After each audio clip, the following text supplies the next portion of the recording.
Hello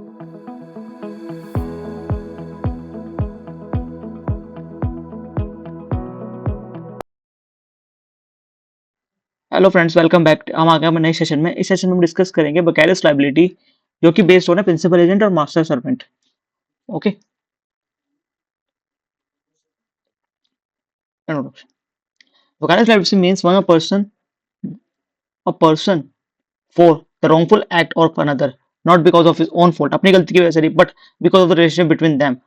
मतलब इन सब vicarious liability concept है, जब आपकी खुद की गलती नहीं होती ना, आप दूसरों की गलती के लिए लायबल हो जाते हो, उसको विकैरियस लायबिलिटी कहते हैं। ओके, जब आप कोई प्रिंसिपल आपने अपने एजेंट को भेजा, वो कोई गलती करके आए, तो आप लायबल हो गए। वो किस कंडीशन में हो गए, क्या क्या सिचुएशंस होंगी, वो देखेंगे। The most common example are the liability of the master servant act his own servant and the principal for the act of his own agent. ठीक है, रिस्पॉन्सिबल होगा अपने एक्ट के लिए। And the basis of this liability lies upon the latter maxim qui facit per alium facit per se facit per से he whose act through another it's deemed to be act himself. मतलब ये उस magazine पे base है। अगर तुमने कोई act अपने तुम्हारा काम तुमने किसी और से करवाया है अपना काम, तो उसके लिए आप ही लायबल होगे अगर उसने कोई गलती कर दी है तो।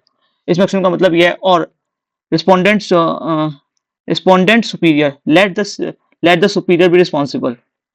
ठीक है, मतलब जो जो सुपीरियर है ना, उस चीज के लिए वही लायबल होगा, उसका जूनियर लायबल नहीं होगा। ठीक है, जैसे आपके बॉस टी है, जैसे बेसिकली मेनली टीएल कोई मैनेजर टीएल कोई बोलता है, टीम लीडर कोई बोलता है कि क्या करना है क्या नहीं करना। कॉर्पोरेट सेक्टर में जैसे टीम लीडर होता है, जैसे बीपी होगा केपी होगा, इन सब में से टीम लीडर ही होता है, तो टीम लीडर को ही बोलते हैं वो। ठीक है, उसके जूनियर जो काम करते हैं अदर स्टाफ, उनको नहीं बोलता, टीम लीडर के ऊपर ही, वो टीम लीडर से ही रिपोर्ट लेता है। तो मतलब जो गलती थी उसके जूनियर्स ने करी है, उसके लिए टीम लीडर ही रिस्पॉन्सिबल होता है। ओके, मतलब एग्जाम्पल दिया मैंने आपको। ठीक है, सीनियर टू बी रिस्पॉन्सिबल, मतलब ये दो प्रिंसिपल पे बेस्ड करता है। अब आते हैं हम गवर्नमेंट। देखो, मैंने तो पिछले वीडियो में डिस्कस करा था गवर्नमेंट कब लायबल होगी। ठीक है, फंडामेंटल राइट्स और नॉन सॉवरेन फंक्शन के लिए ही लायबल होगी। ठीक है, the government state has liable for the act of the servant of their employed. मतलब गवर्नमेंट भी अपने सर्वेंट के एम्प्लॉयज के एक्ट के लिए लायबल होगी इफ नॉन सॉवरेन फंक्शन में फंडामेंटल राइट का वायलेशन हो रहा है देन। और मास्टर सर्वेंट में based on the two maxim principle जो मैंने आपको बताया, क्विट फैक्ट पर एलियम पर से फैक्सेट पर से ही who acts through another it's deemed to be act himself.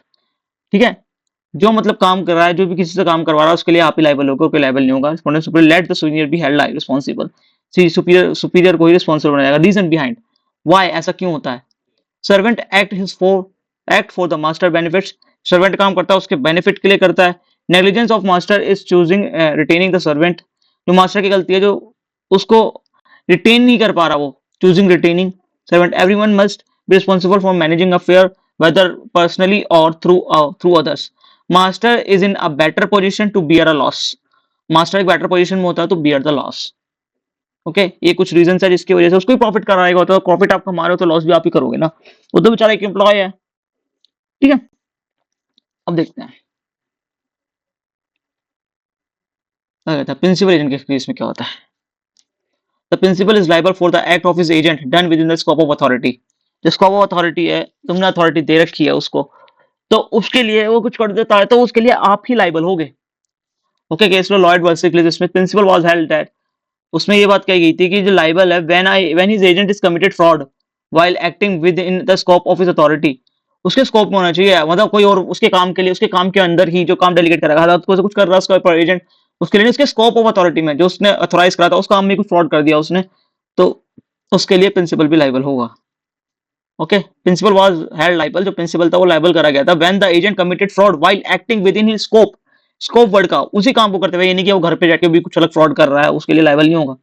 ठीक है, तो वो और the court held that the owner of the vehicle is liable if the vehicle is used. Owner, आप कोई करवाने गया, कोई किसी ने आपकी कार से एक्सीडेंट कर दिया तो आप ही लायबल हो गए ना, उसको बता रहा है। Used on the road and for his purpose whether driver was a servant, ठीक है, फ्रेंड और एनीवन एल्स, कोई और भी है, इस रिस्पेक्टिव ऑफ दिस नॉलेज। उसको पता है नहीं पता कि वो तुम्हारी गाड़ी लेके, लेकिन अगर जो उसने एक्सीडेंट कर दिया है तो लायबल आप ही होगे। ओके, आपको बियर करना पड़ेगा, आप उससे लेते रहो जिसने आपको कराया नहीं करा, लेकिन बियर आपको करना पड़ेगा।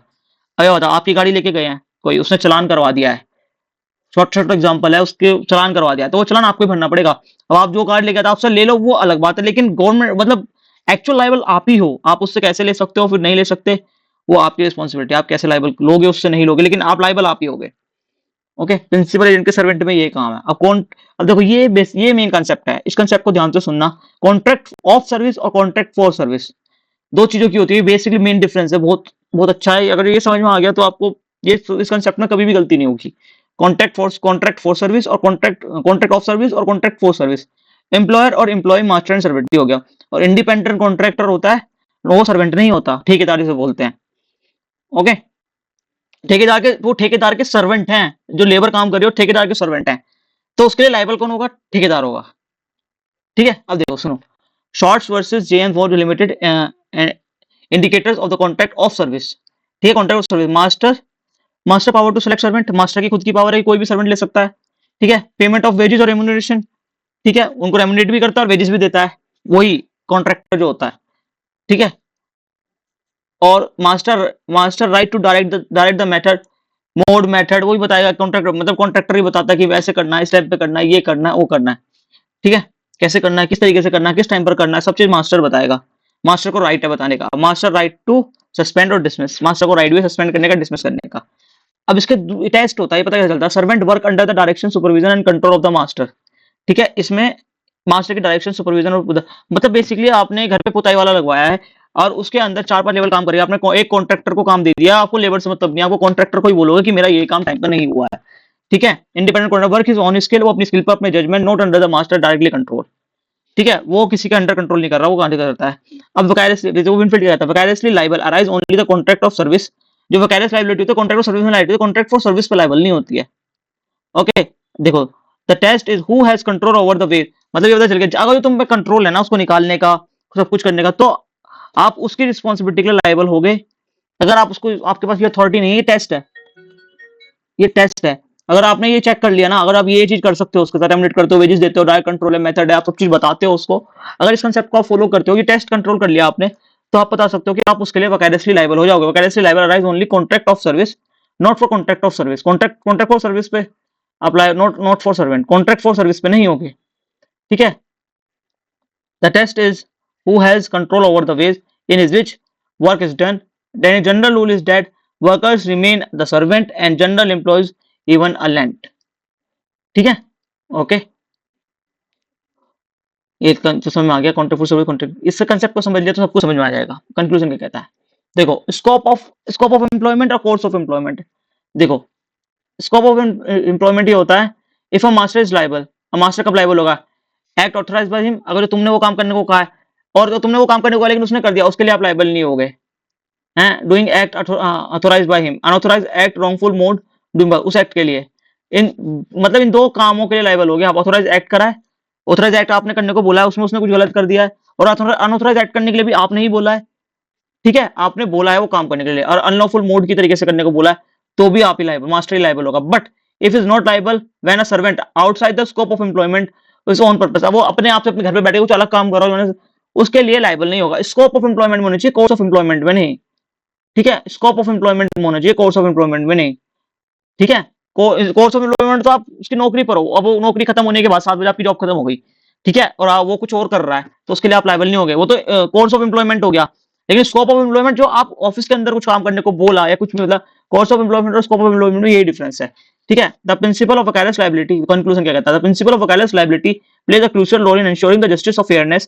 It is based on the idea that when one of the person, master employer principle, derive benefits from the act another servant of the business, he should be also be bear the risk and wrongful acts committed by the course of such employment. Current generally the test was and scope of test is determined liability. Scope of employment is determined liability.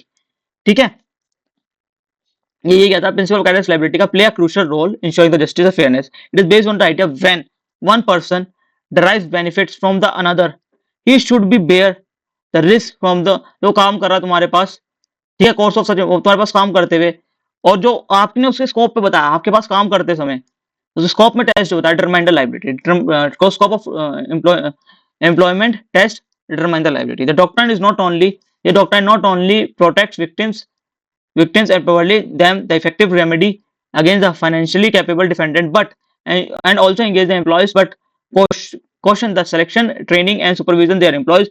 Thus the vicarious liability strictly balance upon the social justice, economic effectivity and individual responsibility. Okay, मतलब ये क्या मतलब social justice और इनको सबको ध्यान में रखते हुए चीज करें, ताकि ताकि सर्वेंट बेयर मतलब किसी को विक्टिम को नुकसान ना हो इससे। आप किसी की गलती बेचारा वो दे नहीं सकता, उसके लिए मास्टर पे करेगा ना, आपने ऐसा बंदा पॉइंट क्यों कर रखा है जो इसके लिए स्किल्ड नहीं है। ओके, तो उसके लिए वही रिस्पॉन्सिबल होगा। Thank you. लेट्स सी आगे। Okay, thank you.